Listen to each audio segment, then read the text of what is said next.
Bismillahirrahmanirrahim.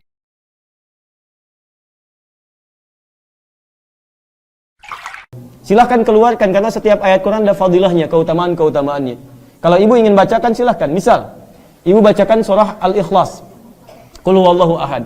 Al-Ikhlas itu disebut sepertiga Quran. Kalau ibu bacakan Al-Ikhlas, kemudian salah satunya apa? Allah akan berikan kemudahan-kemudahan, termasuk mempercepat jawaban doa. Misal, ada namanya ulama Sayyid Sabiq, Bu, punya kitab Al-Aqaid Al-Islamiyah. Di dalam kitab ini, sampai halaman 59, beliau keluarkan hadis posisi paling kanan sebelah bawah tentang seorang sahabat Nabi ketika mau berdoa diawali dengan Al-Ikhlas. Dia katakan, Allahumma inni as'aluka innaka antal ahad as-samad alladzi lam yalid wa lam yulad wa lam yakul lahu kufuwan ahad. Sebentar. Allahumma inni as'aluka an taghfira li. Dia mau minta, ya Allah ampuni dosa saya, cuman dia awali dengan surah Al-Ikhlas.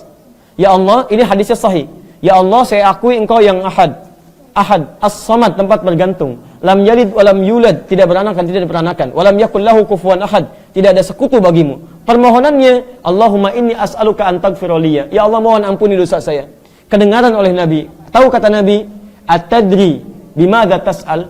Tahukah engkau bagaimana engkau berdoa? Kata orang ini, Allah wa Rasulullah alam. Kata Nabi, "Laqad sa'alta bi asma'illahil a'zam." Engkau telah meminta dengan nama-nama Allah yang paling utama.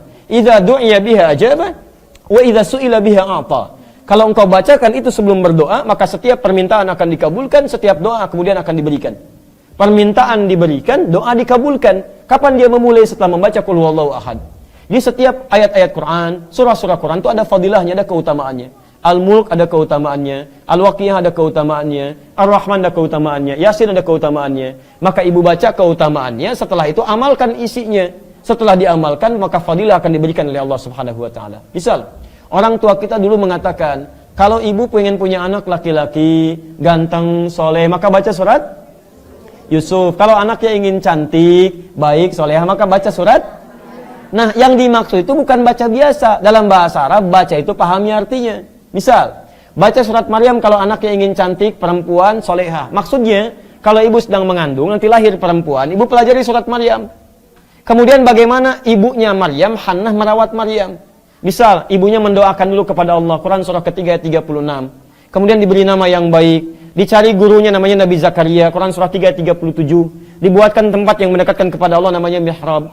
Ketika beliau berdoa, dididik dengan baik, dicari Nabi Zakaria, dicari tempat yang baik, maka dikabulkan doanya. Kata Quran surah ketiga ayat 37 paling kiri sebelah bawah, fataqabbalaha rabbuha biqabulin hasanin wa ambataha nabatan hasana. Diterima doanya oleh Allah, ikhtiarnya diterima, maka kami rawat anaknya dengan pertumbuhannya, dijaga oleh Allah. Kapan itu dijaga? Bukan saat dibaca, tapi saat diamalkan isinya.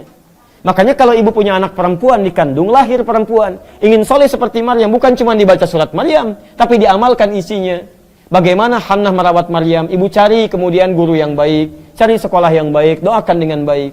Kalau ibu cuma baca surat Maryam, tapi tidak pernah diamalkan isinya, sampai kiamat kurang 2 hari, gak akan jadi.